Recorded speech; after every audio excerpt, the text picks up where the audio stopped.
ओम नमो भगवते वासुदेवाय। अब तक श्रीमद् भागवत कथा के पंचम स्कंद के 4 अध्याय हम सुना चुके हैं। आज 5वां अध्याय। ऋषभ देव जी ने कहा, हे पुत्रों, जिन संत एवं महात्मा का सत्संग तथा सेवा करने से मोक्ष का द्वार खुल जाता है, उनके लक्षण सुनो। उनका मन सदैव एक समान है। किसी के दुर्वचन कहने से उनको क्रोध नहीं आता। वे अंदर एवं बाहर निष्कपट रहते हैं। उनको हरि भक्तों से अधिक प्रेम होता है। दिन रात हरि चरित्र कहने सुनने पर भी उनकी उससे इच्छा पूर्ण नहीं होती है और न ही आलस आता है। अपने घर एवं कुटुंब में अतिथि के समान रहकर केवल उनकी अपनी उदर पूर्ति करना तथा अर्थ सिद्धि करने से प्रयोजन रखते हैं। उन्हें न तो लोभ से हर्ष होता है और न हानि से शोक ही होता है। अतिथि का एक लक्षण यह है कि जिस तरह कोई परदेशी कंगाल दूसरे ग्राम अथवा नगर में पहुँचे और एक दिन किसी के घर भोजन करके दूसरे दिन वहाँ से चला जाए, तो भोजन देने वाले से कुछ मोह उत्पन्न नहीं होता। अतिथि का दूसरा लक्षण यह है कि जिस प्रकार किसी मकान में कोई पक्षी घोंसला बनाकर रहते हैं और वहीं दाना पानी ग्रहण करते हैं, परंतु उस घर के गिर जाने पर उन्हें कोई दुख नहीं होता। तीसरा लक्षण अतिथि का यह है कि जिस प्रकार खीरे का फल ऊपर से एक होते हुए भी उसके अंदर 3-4 फाँक अलग अलग रहती हैं, उसी प्रकार ज्ञानवान गृहस्थी भी प्रकट में स्त्री एवं पुरुष का मोह रखकर अंतःकरण से उनको अपना शत्रु जानता है। ऐसे विरक्त गृहस्थी को भी, जो किसी भी जीव को कष्ट नहीं पहुंचाता हो, उसे सच्चा साधु एवं महात्मा समझना चाहिए। अतः साधु एवं ब्राह्मणों को बहुत ही श्रेष्ठ जानकर दयापूर्वक प्रजा का पालन करो। इस प्रकार का ज्ञानी मनुष्य यमदूतों को फांसी में नहीं बांध सकता। इस प्रकार ऋषभदेव जी ने अपने पुत्रों को उपदेश देकर कुछ दिनों के पश्चात मन में विचार किया कि अंत समय भी यह राज्य एवं परिवार मेरे साथ नहीं जाएगा, यह सब मेरा साथ त्याग देंगे। अतः मेरे लिए उचित है कि मैं पहले से ही इनका साथ त्याग दूं। ऐसा विचार कर ऋषभदेव जी ने अपने ज्येष्ठ पुत्र भरत को राज तिलक करके राज सिंहासन पर बैठा दिया और अपने विरक्त होकर जड़ भरत का रूप धारण कर लिया। ऋषभदेव जी जड़ भरत के रूप में पहाड़ पर जाकर परमेश्वर की तपस्या एवं भजन करने लगे। जड़ भरत के यह लक्षण है कि मलमूत्र करने पर भी स्नान आदि का कुछ नियम न रखें, भोजन एवं वस्त्र प्राप्त करने के लिए कुछ परिश्रम न करें। यदि कभी कोई भोजन दे दे तो कर ले, अन्यथा भूखा ही बैठा रहे। अपने कपड़े तक की शुद्धि न रखें। अतः ऋषभदेव जी ने भी स्नान संध्या एवं पूजा आदि करना सब त्याग दिया। इतने पर भी उनके रूप को देखकर देव कन्याएं मोहित हो जाती थी।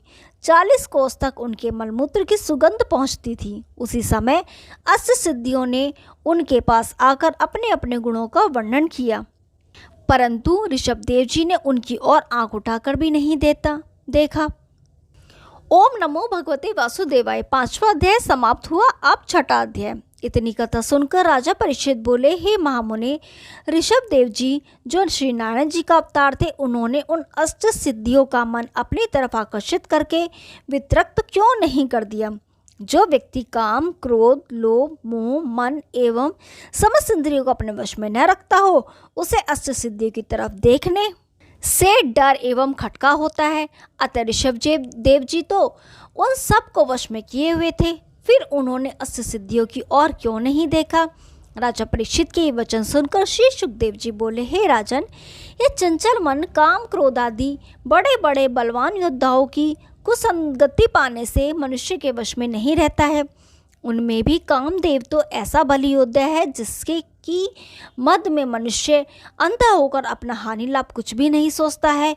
यही कामदेव बड़े बड़े ऋषि मुनियों एवं योगियों की तपस्या तथा ध्यान में विघ्न डालकर हजारों वर्ष का तप एक क्षण में भ्रष्ट कर देता है।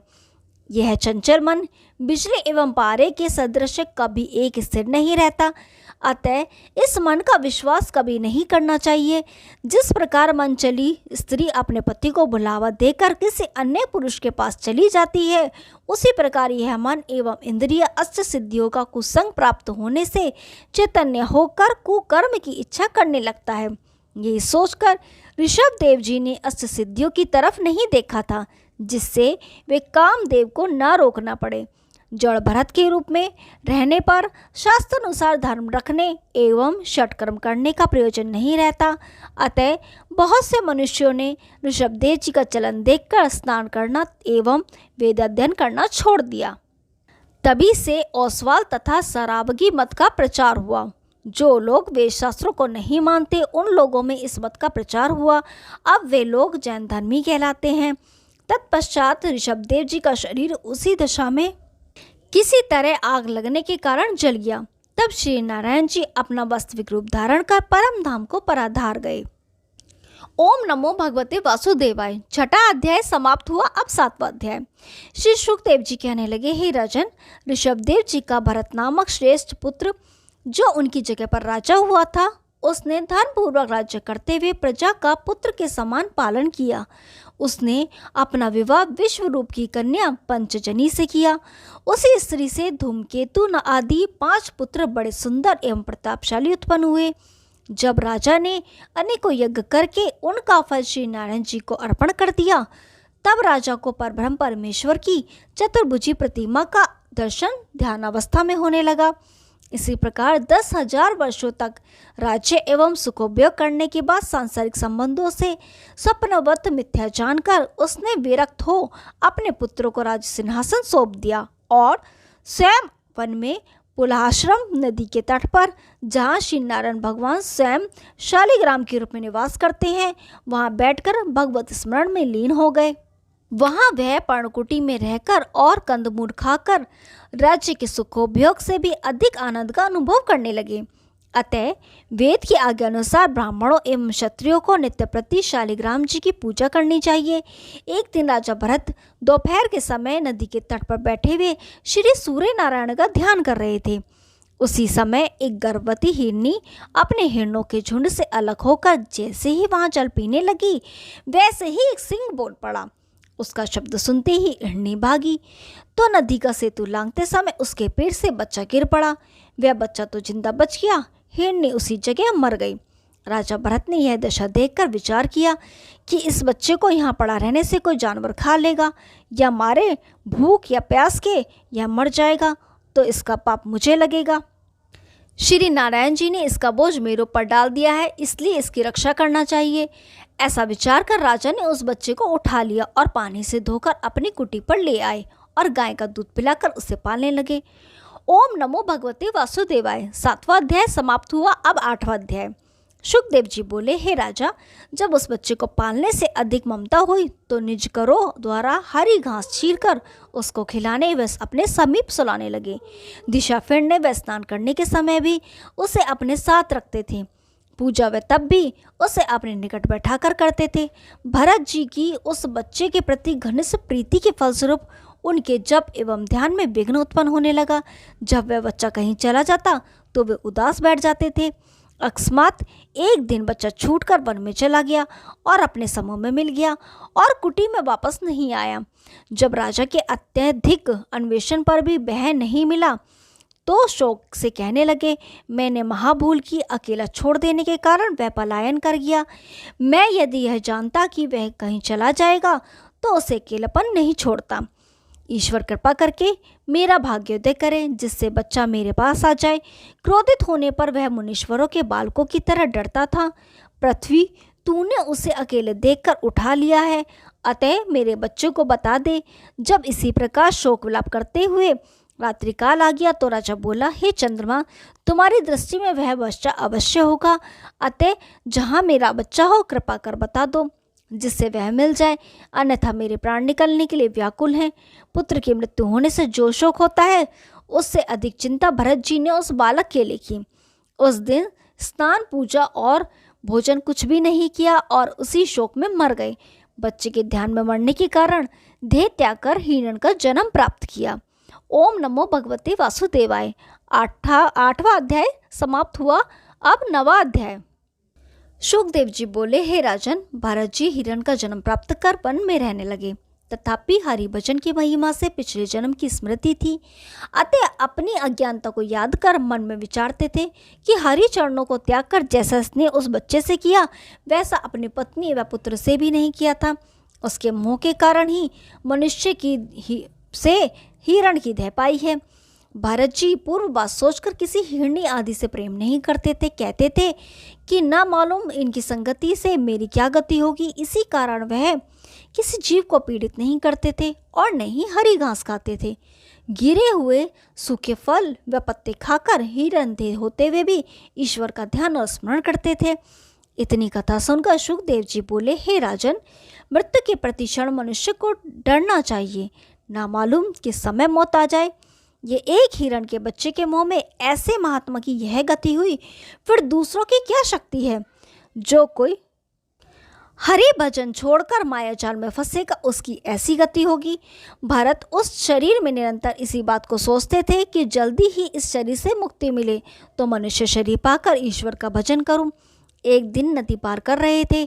वे सूखे पत्ते खाने से दुर्बल तो थे ही, अतः पुलारश्रम नदी में गिर मरे। फिर अथर्ववेद पढ़ने वाले एक ब्राह्मण के पुत्र हुए। उनका नाम भरत रखा गया। जब वे युवक हुए तब पूर्व जन्म का वृत्तांत याद करके संसारी मोह में नहीं फंसे और दिन रात परमेश्वर के भजन में ध्यान लगाए रहे। अपने पिता के डांटने पर भी पढ़ने में मन नहीं लगाया। उस ब्राह्मण ने अंत समय में अपने अन्य पुत्रों से कहा, हे पुत्रों, मैंने बहुत चाहा कि तुम्हारा भाई भरत कुछ पढ़े, परंतु उसने पढ़ाई में मन नहीं लगाया, इस कारण मूर्ख रहा। तुम लोग मेरे अंत समय की बात मानकर ऐसा उद्योग करना कि जिसमें वह पढ़ लिख कर चतुर हो जाए। जब वह ब्राह्मण यह कहकर मर गया तब उसके पुत्रों ने भरत को पढ़ने के लिए बहुत उपाय किए, परंतु वह नहीं पढ़ा। जड़ भरत का रूप बनाकर ऐसे रहने लगा कि कोई खिला दे तो खाए, पिला दे तो पिए, नहीं तो कुछ सोचे ना करके दिन रात परमेश्वर के ध्यान में मग्न रहे। भरत के भाइयों ने यह हाल देखकर उससे अपना मन अलग कर लिया, परंतु भोजन उसको दे दिया करते थे। जब उन्होंने देखा कि यह घर गृहस्थी का कोई काम नहीं करता, वृथा ही खाता है, तब तो उसे अपना खेत अगोरने के लिए बैठा कर कहा कि तुम देखा करो, जिससे इस खेत का अनाज कोई न ले जाए, पशु पक्षी भी न खा पाए। जड़ भरत ने उसकी कुछ रखवाली न की और वहाँ आनंदपूर्वक बैठकर परमेश्वर का ध्यान तथा स्मरण करने लगे। एक भीलों का राजा जो उस देश में रहता था, उसने प्रतिज्ञा की कि हे भद्रकाली, मेरा पुत्र होगा तो मैं तुम्हें मनुष्य का बलिदान दूंगा। जब भद्रकाली की कृपा से उसका घर पुत्र उत्पन्न हुआ, तब उसने एक बालक की बलिदान देने के लिए मोल लेकर उसका पालन किया, किंतु वह बालक अपना बलिदान दिए जाने का हाल सुनकर भाग गया। तब राजा अपने नौकरों से बोला कि कुछ रुपया देकर एक मनुष्य बलिदान के लिए ढूंढ लाओ। वे लोग खोजते हुए रात्रि के समय उस खेत पर पहुंचे। उन्होंने वहां जड़ भरत को हस्त पुस्त देखकर बलिदान देने के लिए पकड़ लिया और गले में रस्सी बांधकर राजा के मंदिर में ले गए। वह राजा जड़ भरत को देखकर बड़े हर्ष से बोला कि तुम ऐसा अच्छा मनुष्य बलिदान के लिए लाए हो कि जो अपने मरने का कुछ डर नहीं रखता, आनंद मूर्ति दिखलाई देता है। भद्रकाली इसका बलिदान लेकर बहुत प्रसन्न होगी। राजा के पुत्र पुरोहित एवं ब्राह्मण महामूर्ख थे। वे वेद शास्त्र का हाल नहीं जानते थे कि मनुष्य का बलिदान देना चाहिए या नहीं। इस बात का विचार न करके जड़ भरत का शोर कराकर और उपटन लगाकर स्नान कराया तथा बलिदान देने के लिए उसको नए वस्त्राभूषण पहनाए, इत्र और चंदन शरीर में मलकर बहुत अच्छा भोजन कराया। उस समय जड़ भरत ने मन में सोचकर प्रसन्न होकर कहा, जब से मेरे माता पिता मरे हैं तब से मुझे किसी ने ऐसा उत्तम भोजन नहीं कराया था। आज इन लोगों ने बहुत अच्छे पदार्थ प्रेम से खिलाए हैं। अब भोजन कराने के उपरांत जड़ भरत को गले में उत्तम फूलों की महार पहनाकर भद्रकाली के सामने खड़ा किया। तब ब्राह्मणों ने राजा के हाथ में नंगी तलवार देकर कहा, मारो। जैसे ही राजा ने तलवार मारने की उठाई, वैसे ही जड़ भरत ने विचार किया कि सिर उसके आगे झुका दिया कि पूरी मिठाई खाते समय मैंने अपना मुंह फैलाया था, अब तलवार खाने के लिए। उसी समय गर्दन सामने से हटाना उचित नहीं है। भद्रकाली ने उसको सिर झुकाते देखकर सोचा कि ये सब ब्राह्मण ऐसा ज्ञान नहीं रखते कि प्रजा को बलिदान देने से मना करें और इस हरिभक्त ब्राह्मण को दुख न दे। यदि मैं इसकी रक्षा नहीं करती हूँ तो मुझे पाप लगेगा, क्योंकि कोई मनुष्य अपने सामने किसी को बिना अपराध दुख दे तो उसकी रक्षा करनी चाहिए, नहीं तो देखने वाले को पाप लगता है। ऐसा विचार कर भद्रकाली ने बड़ा क्रोध किया और खड्ग तथा खप्पर हाथ में लिए हुए चिल्लाकर ऐसी गर्जी कि वह शब्द सुनते ही राजा अपने पुरोहित समेत बहरा होकर मूर्छित हो गया और तलवार गिर पड़ी। भद्रकाली ने उसी खड़क से राजा और पुरोहितों का सिर काट दिया। दोनों का सिर गेंद के समान उछालकर इस इच्छा से नाचने लगी कि अगर जड़भरत प्रसन्न होकर मुझे कृपा की दृष्टि से देखे तो मेरा भला हो, इनके दुखी होने से मेरा कल्याण न होगा। भद्रकाली के नृत्य करने पर भी वे उसी तरह माथा झुकाए खड़े रहे। तब भद्रकाली ने स्तुति करके उनसे कहा, हे ब्रह्मदेव, आप कृपा करके मेरा अपराध क्षमा करें, क्योंकि जब किसी का भक्त व सेवक दूसरे का अपराध करता है तो उसके मालिक का नाम धरा जाता है। सो आप ऐसा विचार ना करें कि यह राजा भद्रकाली का भक्त था। यह तो मेरा बड़ा दुश्मन है, जिसने आप जैसे महात्मा को दुख देना चाहा और राज्य व धन के मद में अंधा होकर तुम्हें नहीं पहचानता। जड़भरत ने यह वचन सुनते ही मुस्कुराकर कहा कि आत्मा का कभी नाश नहीं होता, इसलिए अपना सिर काटने से मैं नहीं डरता, परंतु तेरा भक्त इस पाप के बदले में नरक भोगेगा, इस बात का मुझे बड़ा सोच है। जड़भरत ऐसा कहकर वहां से चले गए। इतना कहकर सुखदेव जी बोले, हे राजन, तुम निश्चय करके जानो कि जो व्यक्ति अपना मन श्री नारायण जी में लगाए रहता है उसे कोई दुख नहीं दे सकता। ओम नमो भगवते वासुदेवाय। 9वां अध्याय समाप्त हुआ। अब 10वां अध्याय। श्री सुखदेव जी बोले, हे राजन, जड़भरत का दूसरा समाचार सुनो। एक समय राजा रहुगण सिंधु सुवीर नामक अपने शहर से शिविका पर चढ़कर कपिल देव मुनि के पास ज्ञान सीखने जाता था। राह में उसकी सवारी का एक कहार बीमार हो गया। उसी और कहीं जड़भरत भी श्री हरि के स्मरण में आनंद से बैठे थे। दूसरे कहारों ने जड़भरत का मोटा ताजा शरीर देखकर पकड़ लिया।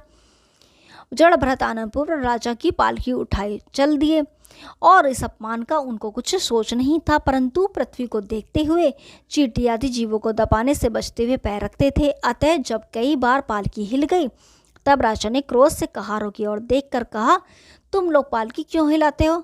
कहार बोले, हमारा कुछ दोष नहीं है, ये नया कहार पालकी हिलाता है। यह बात सुनते ही राजा ने जड़भरत से कहा, हे कहार, तू हंसपुस्त दिखाई पड़ता है, अभी इतना रास्ता नहीं चला जो तू थक गया हो। क्या तुझे अपने प्राणों का डर नहीं है, जो हमारी पालकी को ठीक से नहीं ले चलता? जड़भरत यह वचन सुनकर चुप ही रहा। राजा को कुछ उत्तर न देकर मन में सोचने लगा कि शरीर को कर्मानुसार ही दुख व सुख मिलता है, परमेश्वर इन दोनों से अलग रहकर सदा एक रीति से रहते हैं। यह कहकर जड़भरत चुप हो गए। तब राजा क्रोध करके बोले, हे कहार, तू हमारी बात का उत्तर क्यों नहीं देता? ये वचन सुनकर जड़भरत ने विचार किया कि यह अपने को बड़ा ज्ञानी समझता है, अतः इसका घमंड मिटाना चाहिए। ऐसा विचार कर जड़भरत हंस कर बोले, हे राजा, तुमने कहा कि तू बहुत रहा नहीं चला जो थक गया हो। सो जो व्यक्ति व्यथा ही फिरता है वह दुख पाने से अवश्य बीमार होगा, क्योंकि वह ऐसा कर्म नहीं करता जिससे आवागमन से छूट जाए। आपने कहा कि तू दुर्बल नहीं है, मोटा दिखाई पड़ता है। सो हे राजन, जिसे जीव कहते हैं वह सदा चैतन्य रहकर न मोटा होता है न दुर्बल, सदा एक सा रहता है। यदि उसे दुर्बल कहो तो ऐसा समझो कि उसके विराट रूप में सारा जगत व 14 लोक वर्तमान है। यह शरीर नाश होने वाला है, कभी हुस्पुस तो कभी दुर्बल रहता है।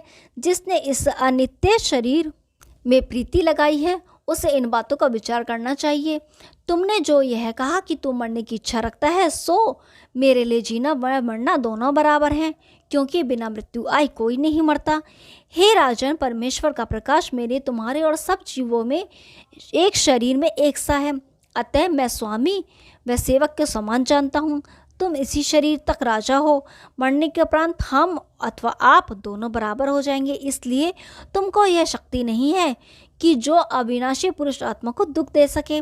इस झूठी काया को चाहे सो दंड दे दो, दुख सुख हर्ष विषाद शरीर को होता है, परमेश्वर देह से पृथक रहकर सुख दुख से कुछ प्रयोजन नहीं रखते। यह वचन सुनते ही जब राजा को ज्ञान प्राप्त हुआ तब वह पालकी से उतर पड़ा और जड़ भरत को दंडवत करके बोला, हे महाराज, मैंने संसारी जाल में फंसे रहने से तुमको नहीं पहचाना। सत्य बताओ, तुम ऋषिवर हो या किसी महापुरुष का अवतार होकर अवधूतों की तरह अपना वेश बदलते फिरते हो? आप कृपा करके अपना भेद बतलाइए और मुझे ज्ञान सिखलाकर भव सिंधु से पार उतारिए। मैं शंकर जी के त्रिशूल से और यमराज, चंद्रमा, सूर्य और अग्नि आदि किसी देवता से नहीं डरता, परंतु ब्राह्मण शाप से बड़ा डरता रहता हूँ, अतः मेरा अपराध क्षमा करें। यह बात सुनकर जड़भरत ने कहा, हे राजा, यह जीव अपने कर्म से कभी देवता होता है तो कभी मनुष्य देह में राजा होता है और कभी भिखारी बनता है। यही गति इस देह की समझकर परमात्मा को, जिसे जीव कहते हैं, उन सब से अलग जानना चाहिए। इतना कहने के पश्चात जड़भरत ने अपने पूर्व जन्म का सब हाल राजा रघुगुण से वर्णन किया। ओम नमो भगवते वासुदेवाय। 10वां अध्याय समाप्त हुआ। कल 11वां अध्याय शुरू करेंगे। तब तक के लिए नमस्कार।